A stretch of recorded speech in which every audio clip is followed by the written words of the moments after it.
October is Domestic Violence Awareness Month. Of course, this October is unlike any we have ever experienced because COVID-19 has kept all of us in isolation and created a crisis of unprecedented proportions.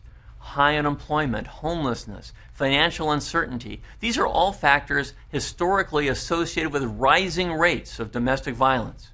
But let's be clear, domestic violence was a pandemic even before COVID.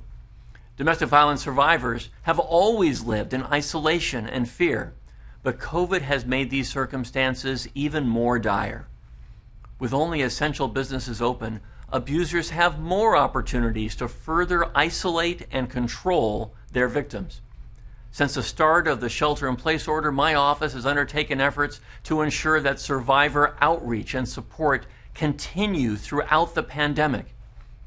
At the start of the pandemic, we were alarmed by the drop in domestic violence calls caused by the fact that victims were isolated at home with their abusers.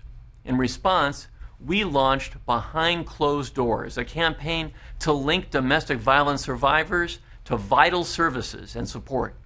In partnership with the LA District Attorney and the Mayor's Office, my office developed flyers listing available legal aid and shelters, hotlines for domestic violence survivors. With the help of the California Grocers Association and the LA Unified School District, these flyers were posted throughout grocery stores and the LA Unified School District's grab-and-go food sites in LA County. My office continues to file and prosecute crimes of domestic violence.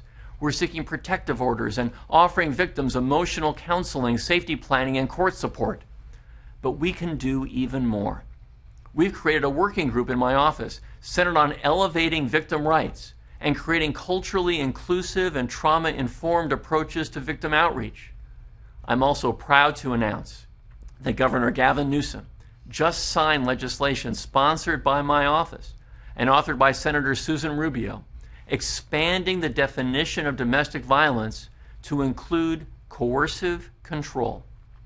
Coercive control is an ongoing course of conduct that targets a victim's independence and freedom.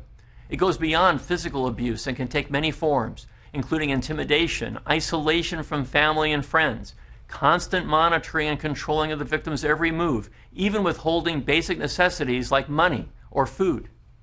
While several other states reference coercion in their laws, California is the first state to target the many ways in which coercive control can happen.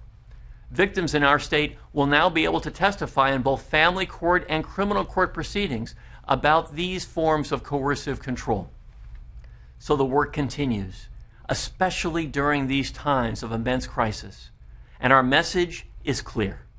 We are all in this together. If you're a victim, help is available.